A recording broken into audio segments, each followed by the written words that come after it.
Good evening, everybody, and welcome to the Harmony Club Chef Series. So, my name is Erika Katz, and I'll be your host tonight. And I love to make a great meal, like all of you.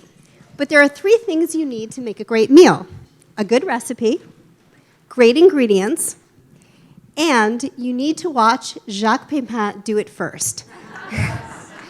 Because if he hasn't cooked it, you probably should not be serving it. Thank you. Jacques Pépin was the chef for 3 heads of state, including Charles de Gaulle. He's the author of 30 best-selling cookbooks. He's the recipient of 16 James Beard Awards. He's been in multiple cooking series as the star, including in Julie and Jacques Cooking at Home, for which he won an Emmy and a James Beard Award.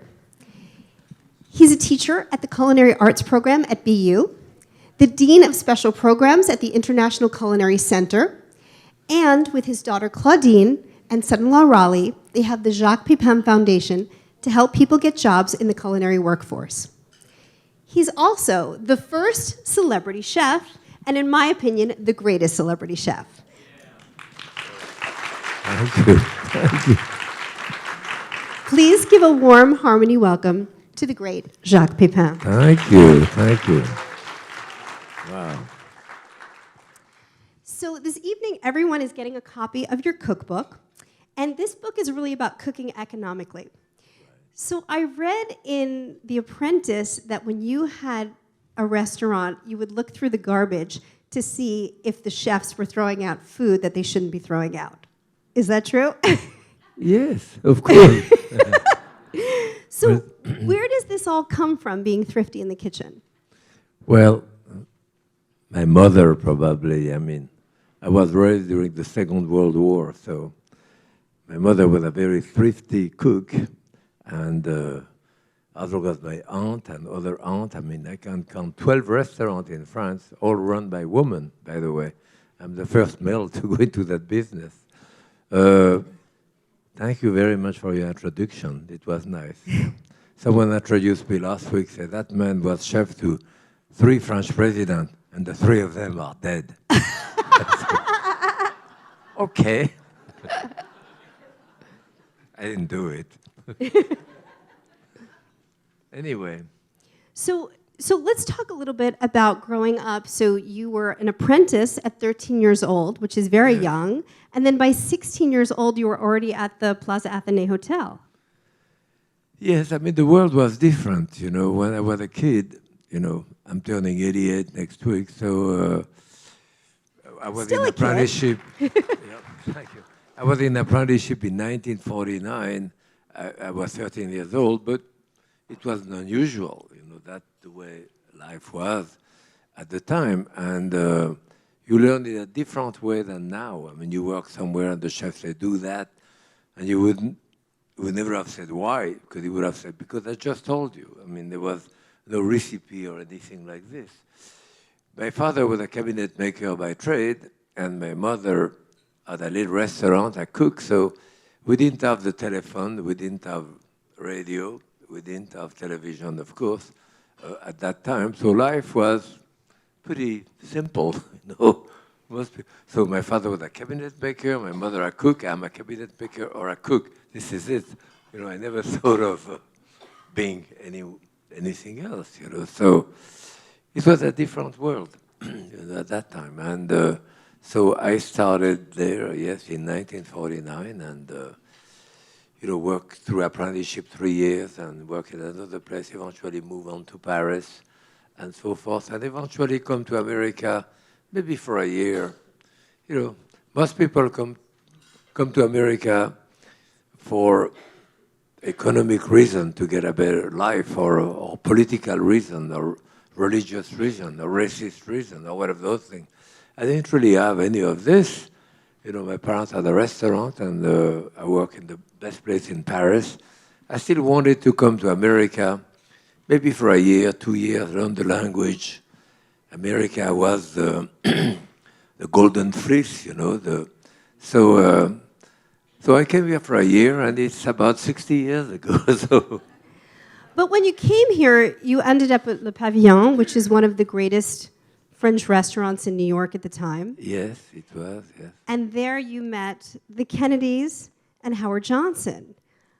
But they both offered you jobs, and you chose counter service over Camelot. Why did you choose to work for Howard Johnson's instead of the Kennedys? I didn't really meet them directly. Howard D. Johnson was a client of the Pavilion, as were the Kennedy and so forth. See, you have to look at it in the context of the time. I was chef to 3 presidents in France between 56, 58. The Fourth Republic, the government were changing rapidly, but I had never been on television. Well, television barely existed, but I was never interviewed on a magazine, newspaper. That I served like Eisenhower, Nehru, Tito, Macmillan, those were the head of state at the time. Never once ever would anyone call you to the dining room for kudo, like we do now. That did not exist. The cook was in the kitchen in the back, and that's it. If anyone came to the kitchen, was to complain about one thing. So it was another world altogether. Did you have any disasters? I'm sorry? Did you have any disasters in the kitchen working for Charles de Gaulle? Never. Cooking is the art of recovery, adjustment, compensation. You try to. But anyway, so it's true. When I was offered the job at the White House for Kennedy and the work for Howard Johnson, I didn't really realize the potential of the public because, as I said, the chef wasn't that way at that time. And I had worked with presidents and never been, but Howard Johnson was another world, So I worked for Howard Johnson from 1960 to 1970, 10 years.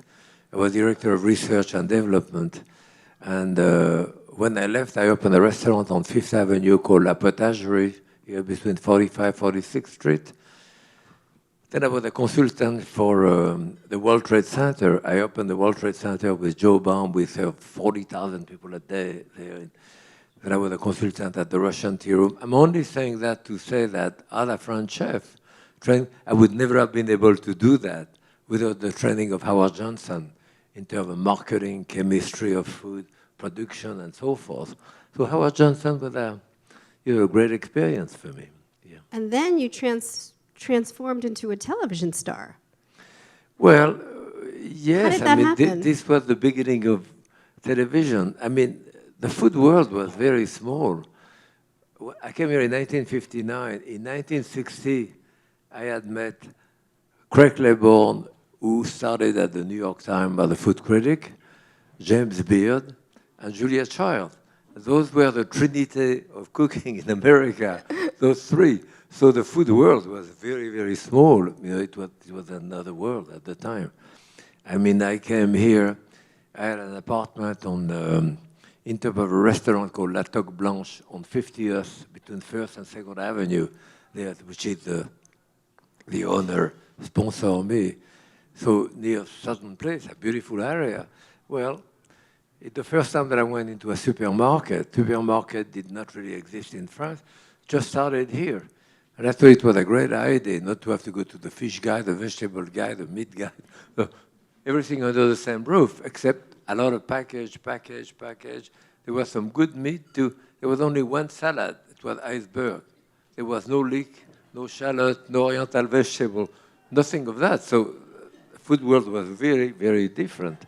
And so I met Julia, as I said at the time, in 1960. So we became friends, and actually we spoke French the first time I met her because she just came back spending 2-3 years in France, and I wasn't that long, so her French was better than my English. So. And what was your impression of her when you first met her? Well, it was a lady called Helen McCullough, was the food editor of McCall. House Beautiful. She kind of became my surrogate mother here. She was never married. She was already, in her 60s at the time. And she said, I just got a manuscript of a book here. You want to look at it? And it was Mastering the Art of French Cooking. Julia. And she said, what do you think? I said, I think it's very good. She said, the woman is coming to New York next week. You want to cook for her? I said, sure. She said, well, she's a very tall woman. She had a terrible voice. But that was Julia. So that's how I met Julia the first time. And then when you did the show together, I noticed that you liked black pepper, she liked white pepper. Oh, you were yeah. always arguing. Was there anything that she wanted to do that you were like, no way, this is not for me? No, we argue all the time. But I knew her for half a century. I mean, so but it was kind of a game, you know. So we cook, and what people don't realize is that I've done 13 series of 26 shows for PBS, KQED, the PBS station in San Francisco. So it's hundreds and hundreds of shows. And usually when you do a series, you come with a manuscript until an idea of the book. The publisher wants you to do a book, so you have at least the manuscript of the book to give to the back kitchen so that they have an idea of what you're going to cook. And when we did the show with Julia, we had no recipe, no manuscript or anything like that. So let's cook. So it was probably harder for the cameraman and all that. They had no idea where we were going left, right, to, because there was no recipe, or the back kitchen. So that's what, but Julia said, why don't you write 100 things that you like to do? And I will write 100 things I like to do too. So she did, and I did. And I think 3 of mine made it, on the thing. So other professional chef, I don't really care. If you put food in front of me, I'll cook it. In fact, it's easier without recipe. So, you know, I have scallion in that dish because they happen to be on the table. I throw them in or whatever. So, you know, so that's the biggest difference already with the show we did with Julia. The second thing is that I've done many series with PBS, and they say you have to do it on time because editing is very expensive. So it's a 30-minute show, so it's about 29 minutes of cooking. And so you have someone going back with a sign, 14 minutes, 12 minutes, 9 minutes, 3 minutes, 2 minutes, wrap up. So, and you have 3 or 4 recipes to do, so it could be pretty stressing, you know. So after I did 3 series with KQED, I did the first one with my daughter, Claudine. And Claudine was supposed to be the vox populi, you know, that is the person who would ask me questions that people would want to ask me. So I told them, you know, I can't really do it on time with Claudine because I'm showing her how to do a dough, and a guy come by with a sign 3 minutes. I push the kid over, grab the dough. So they say, okay, but you know, it's expensive. Okay, so to tell you that, so with Julia, no recipe, and Julia said, we're going to cook, when it's finished, we'll tell you. Some show were 80 minutes, 90 minutes out of 29 minutes. We go on forever. We had a bottle of wine, so we drank wine.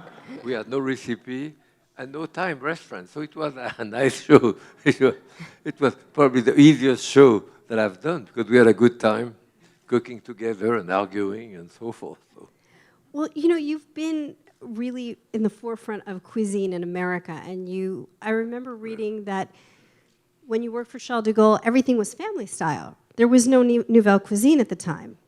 No, of course, no. It was the old style, yes, right. And then in the 60s, we started to see nouvelle cuisine. And I was wondering, where do you see cuisine going right now? In what direction? Is it just going to be smaller and smaller portions until they only give us an ounce to eat? It's different, you know. As I said, the way the supermarkets were in 1959, 1960 when I came, you know, it's a different world.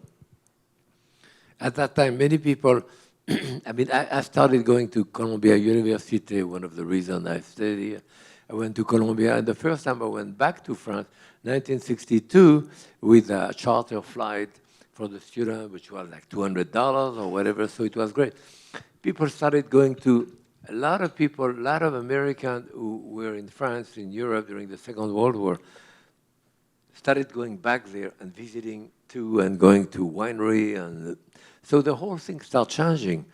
I mean, there was no great wine when I came to this country. There was no great bread. There was no great cheese. Now we're doing fantastic cheese here. Bread, wine, the restaurant. 23,000 restaurants in New York. So the ethnicity is unmatched anywhere in the world. you know. So it's an extraordinary place in that sense, which is quite different than it used to be. I mean, when I came at the Pavillon, Pavillon was considered the greatest restaurant, maybe French restaurant in America. Well, there was no great Chinese restaurant, no great Italian restaurant. There were, but not on a class. Anything which was very expensive was usually a French menu, usually totally misspelled, but of a so-called continental cuisine, you know. But you could go to Chinatown, get great food or other, but not. Now it's totally different. You have extraordinary Italian restaurant, Chinese. It's another world altogether. And you're teaching at BU, so you're seeing this new generation of chefs. You learned by osmosis as an apprentice. How has teaching cooking changed? Well, yeah, I've been teaching at BU. I was there teaching last week. As I said, my granddaughter is in second year college now, and my daughter went there, and she's turned 56 next week. So she was, I think when I started teaching at BU, she was in first year of high school. So yeah, it's over 40 years. It's a totally different world now. To start with, you know, there is the class that I give at BU. I still give a class on the. We created a program with Julia Child, actually in the 80s. We wrote to Silbert, the president of BU, to try to create something in gastronomy which did not exist. And we ended up doing a Master of Liberal Art with a concentration in gastronomy, which is still there. In my opinion, one of the only places in the country. So we still teach there. And I was last week, I think last week I had 14 people in my class, the hands-on.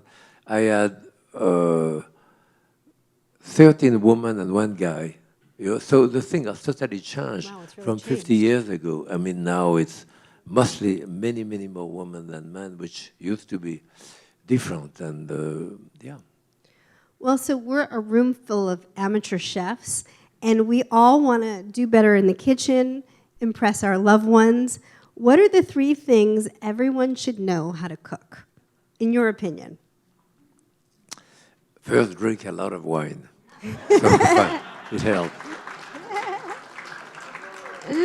People tell me, I don't know how to cook. And I said, do you have any friend who cook? They say, yeah, I have a friend. I said, okay, next time you go to your friend, say, can I come an hour ahead and cook with you in the kitchen? So you come an hour ahead, you bring a bottle of wine, you drink the bottle of wine, you put chicken in the oven, and if it's a bit burned, who cares? So, yeah, no, you have to be relaxed. I mean, the point is that depending where you come from in the world, you know, food is it's something which is very visceral, you know, very powerful to start with. I mean, the dishes that you have as a child, whether you come from Turkey, or Afghanistan, you know, China, or, those dishes and those tastes that you have a child stay with you the rest of your life. You know, those are something very powerful about this. So we see that in America, certainly more than any other place of the world, as I say, because of the ethnicity of who we are here, you know. So usually people get into those dishes. I mean, for me, when I was a kid, as I said, when we work in a restaurant, the chef said, do that. If you had said why, you would have said, because I just told you to do it. So that there was no recipe or stuff like this. It was another way of learning. But so you had to confirm. It's harder now in a sense for young chefs because everyone wants to create. Now the chef is a genius. Now, Jesus, I don't know what happened. But at that time, I work at the Plaza Athénée in Paris, very well known for the lobster soufflé with the, I think they still do it. We were 48 chefs in the kitchen. It was a big brigade. But the 48 of us probably could have done it. You would never have known which one has done it. So that was the idea at that time. You work in the restaurant, you conform. So for me, if I sit down and you give me the striped bass that we did at the pavilion when I came here. I would say, that's the striped bass of the pavilion. That's the lobster. This is the chicken from my mother.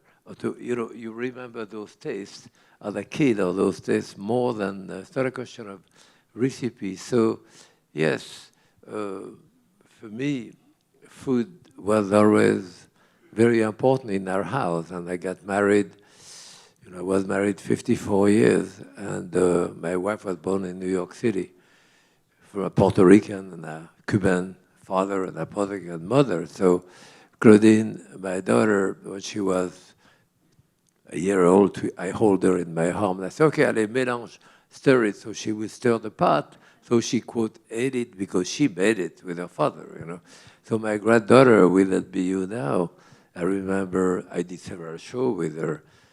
I had a little stool next to me at the stove, and I said, okay, give me the salad. You think it's clean? What do you think?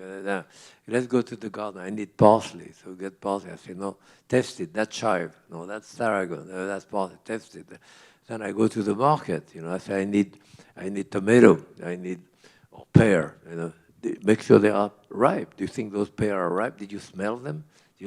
So she touched the food, handle it, come back, bring with me, back in the kitchen, and we start cooking a bit together. Then you sit down and share the food, and that create for us, it was in our family a very important part of it, creating a rapport and together through the food, So. And I remember you talking about the menus that you make at home because you're an artist, oh, yes, and the cover of the book is actually one of your artworks. Yeah. And so can you talk a little bit about the menus and your tradition at home? I think this is a beautiful tradition. I have actually a book called Menu, a book which I did 100 drawing of menus for people to sign in it.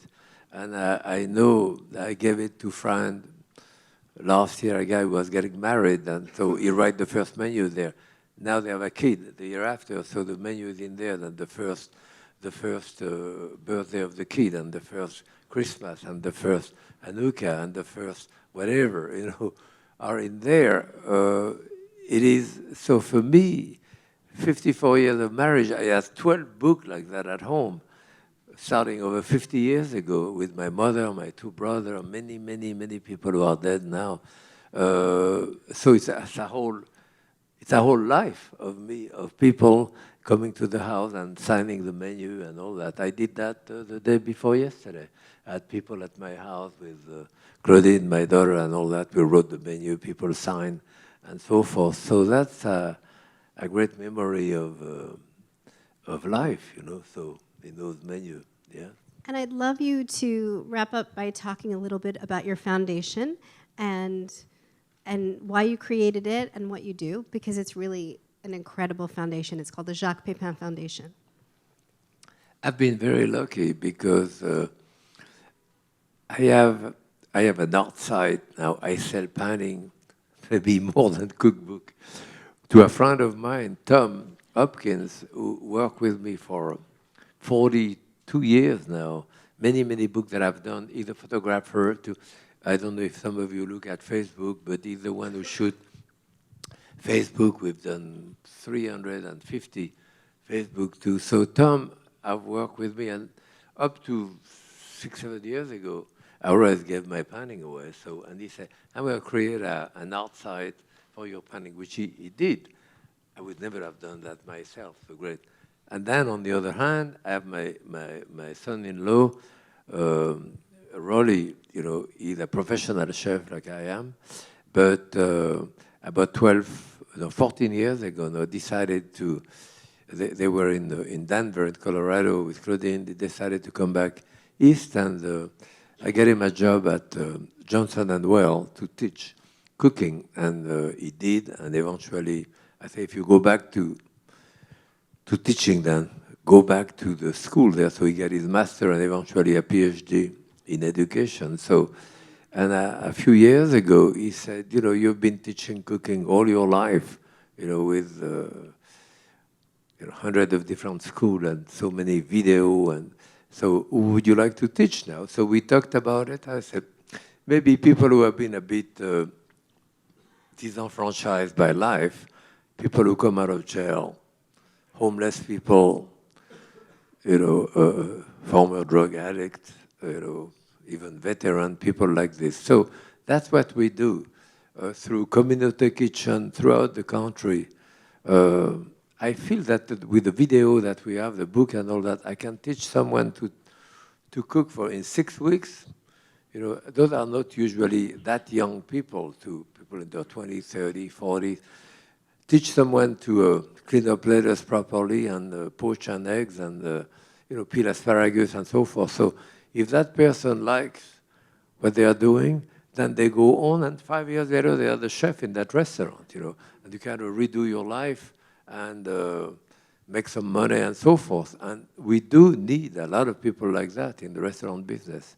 So that's what the foundation does, with people like this. And it's been quite successful, actually. Yeah. And I really do believe that you can learn in 6 weeks, because when I was 13 years old, I met Jacques Pépin. He was doing a book signing just like this. And I came to see him, and I said, I really want to learn to cook. And he said, well, can you read? And I said, yeah. He said, well, if you can read, you can cook. Just read the recipe, shop for the food, and try it out. And so I did, and hundreds of meals later, I'm an amateur cook, but I did it. So thank you. I did that to you? You did that. So I was already a smart aleck at the time. And my family had to eat all those meals, but they were wonderful. So I'd like to open it up to questions, because I know many people probably have questions in the audience. I'd like to get as many as possible, so if you could keep them to a question, not that about would be my great. sex life, probably. But, okay. Yes. Should we give a microphone? Yes, or we can repeat the question. I'll repeat it to you. I can repeat it. Yeah. Here we go. If you could just give us one quick anecdote of working with Julia Child, that would entertain us, please. Well, with Julia, they say we were very friends for half a century. Julia was very happy to work for PBS, as I am. It's not like you're making money with PBS. Usually you try to raise money for PBS. But, but for example, when we did the series, for example, we had Kendall Jackson was one of the sponsors paying for the series. So I became friends with Jess Jackson before, and he called me and he said, I want to fly into Boston with my wife, Barbara Banke, who is also part of the wine business, and said, take you out for dinner with Julia. I said, great, terrific. So I told Julia, and of course, the producer that I said, oh my God, Jeff Jackson is coming. What kind of wine are you going to serve? And I said, first, Jeff Jackson told me you can do a French wine, Italian wine, any wine you want. So they were not, we could do whatever we wanted. But in any case, I don't know what I cooked this way, but I think it was a roast too. I told Julia, okay, so at the end of the meal, I said, we finished, we're going to eat that. So we drank wine during the course of the cooking anyway. But I said, what do you want to have with that roast? She said, oh, I want beer. I said, what do you want? You want beer? We don't have, we have beer. She had beer underneath too. I said, Janice, okay, we don't have to cow to the sponsor. I said, but you don't really have to antagonize them. So that's what she did. And the second one, so we were cooking again, and I use butter in my cooking, but I don't even use half of the amount of butter that Julia does. So we were doing, as I said there, we really didn't plan ahead. So at the last moment, I said, I'm doing an apple tart, like the apple tart that you. So I said, Julia, can you give me a hand? I said, yes, fine. So 10 minutes before we start, she said, I'm going to do my dough myself. I'm going to do another dough after you. I said, terrific, okay. So we start, I do the dough. She helped me, I cut the apple, put it in the oven, everything is done too. And I said, Julia is going to show you how to do another dough. And she said, well, Jacques is going to do it. I said, okay, fine. She said, I want you to do it in the food processor. I said, that's a good idea. So I said, well, 2 cups of flour, a dash of salt, blah, blah, blah. I said, how much butter? She said, I want Crisco. This is the day we had the president of Land O'Lake. there. The president, which was the other sponsor, Land O'Lakes president, is there. She's going to have Crisco in the door. I said, Jesus. So I said, we don't have Crisco. We never use Crisco. She said, we have Crisco. She had a can of Crisco. So we put some Crisco and some butter in it too. So that was Julia. She was pretty straightforward. Where's our next question?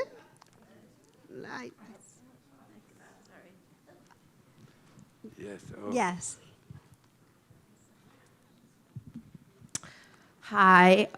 What do you recommend when you make dinner for a guy the first time? What should you cook? So if you're on a date and you're making dinner for a guy the first time, she wanted to know, what should you make for that date? If I'm doing a dinner for a guy, No, if she's doing a dinner for a guy. you know, it's hard to beat bread and butter. It's got fantastic bread, fantastic butter, and it doesn't get your stomach too heavy, so you don't know what's going to happen after. So, bread a and great butter. answer. And you can't mess it up. Yes. Can you give her the microphone? What's your favorite butter? What's your favorite butter? My favorite butter? Unsalted butter. I mean, it used to be from Land O'Lakes to over, there was only like 1 or 2. Now there is like 10 or 15 from, from Massachusetts, from Vermont, from different parts of the country. Quite different than it used to be. So there is a lot of good butter quality at, at the market now. Yeah. Thank you. What is your favorite recipe to make?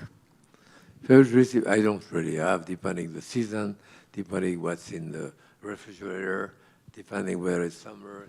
In the, in the garden, I want a tomato salad. It's hot. I want a soup. It's cold. It's winter. I'm a hangover. I'm not a hangover. I am in a good mood. I'm in a bad mood. That's going to change whatever I feel like. What do you plant in your garden? Cooking. What's Yeah. in your garden? You have tomatoes. What else in your garden? Oh, well, I have all kind of herbs, different type of herbs, some tomato, some zucchini, eggplant. I mean, I did so many things in Facebook this summer because of the zucchini and cucumber. I mean, I don't know what to do with the cucumber. So I peel the cucumber, chop them, put them in the food processor, to do a thing, and then mix it with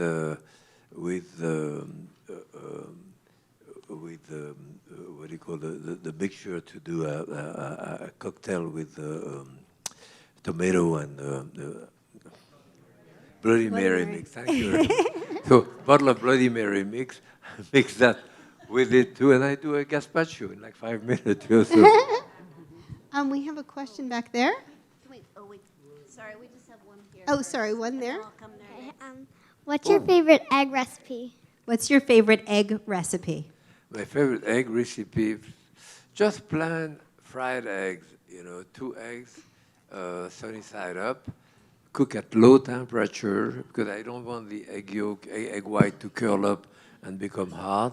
And then when they start cooking, I put like a tablespoon of water in it and cover it. It creates a bit of steam, so it cooks the top, and it cooks slowly like this, and just 2 fried eggs like that for lunch. I have that very often.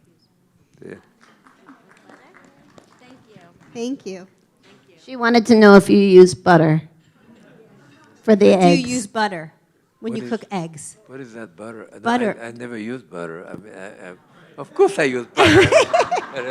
It's a French chef. Yeah. Yes. Butter, olive oil. So As a longtime fan and admirer of you as arguably the greatest chef that ever lived, what would it cost me to move into your Connecticut home for 1 week and enjoy your cooking? I think you'd be disappointed. So as I said, I'm turning 88, and when I was younger, certainly in my 50, 40, 50, 60s, as a chef, you tend to add to the plate more. Now I kind of take away from the plate. If I have a good tomato in the summer, You know, I put a bit of olive oil on top, some coarse salt. I don't need any more embellishment now. So my cooking has become very, very simple, straighter, different. I do a lot of what I did last night at home. What my wife used to call fridge soup. You know, I open the fridge and I have a wilted lettuce there and some half a tomato, half a carrot, and onion. I put all of that cherry and do a soup with it. We do that all the time, you know. So I mean, it's still to a certain extent economy in the kitchen for me because it's a natural thing, you know. I was raised this way. I mean, my father would never throw a piece of bread out, even if it gets molded. If it really gets molded, then he may throw it out, but first he kiss it first and he throw it out to the chicken anyway, so, yeah. Chef, when you cook with your granddaughter, what is your favorite meal to cook together, or maybe what is her most requested meal that she cook with you? Well, that's a good point, you know. I mean, it's different. We did all kind of very simple, you know, to bring someone into cooking. Sometimes you do something which is very simple. Like she loved, I did a curly dog. With a curly dog, whatever at Howard Johnson, we used to do 2 tons of hot dog a day, I mean, in production and so forth. So fool around with it in the test kitchen. I slice it, do it with beans, do with this, do that. And then one day, I don't even remember exactly, I cut the top of the dog halfway through and across all over, put it into a skillet, and the thing turned up like like what I call a curly dog, which was like a hotel around like this. So I sauteed the curly dog like that, put it on a piece of bread. I did a special dressing in the center. So I did that in one. We did a book with my granddaughter called A Grandfather's Lesson, and we did that curly dog and all of that. She would love things like that, or you know, other things, samplers sometimes. But usually, you know, you have to relate to the kid and what they like and so forth. You know, yeah. We have a question here. Hello. Is there any huge, big mistake that you ever made at a big event that you can laugh about now? Did you ever make a big mistake at a big event that was horrible then, but you can laugh about it now? Yes, probably. We want to hear about the disasters. Probably a few, but I remember one time in California, in Sacramento, yeah, we did a thing in the late 70s or whatever. It was the 70 things. It was with a big magazine and dancer and anyway, it was a 2-hour show, and we had like 4,000 people, a big crowd. And there was dancer, there was all kind of, and I did a segment of cooking. They wanted to be, so I decided to do a cheese souffle. So I remember going to Sacramento there, and usually the utility company would bring a stove or whatever I needed. So I go on stage and put the stove on, put everything on that, put my hand on top, put the oven, work, okay, fine, great. So I disappeared. Well, the show was like 2 hours, and they work it out to bring me in maybe an hour and a half later. So I do the show, and then I have like 40 minutes before the end of the show. At the end of the show, I came back on stage, get the souffle out. It was the end of the show, you know. So I went there, checked the oven, everything was fine. So I came in, explained the thing. I did a white sauce, you know, a bechamel type of thing, and a bit egg white to mix it with it, to mix it together, put it into the oven for 35 minutes. I knew it would be the end, but I have no way of checking it at that point. I'm getting out I only came back at the end. Well, when I came back at the end, the oven had moved to self-cleaning, which is like 750 degrees, whatever. You've never seen a souffle as burned as this one. It was black, totally burned. I took it out. I had a standing ovation. People were so happy. There was no recovery there. There was nothing you could do about it. Well, I want to thank you so much for joining us at the Harmony Club. This has been a special treat. And I want to wish everybody I'll drink to that, Erika. Thank you so much. thank you. And should we say happy cooking? Happy cooking. Happy yes. cooking.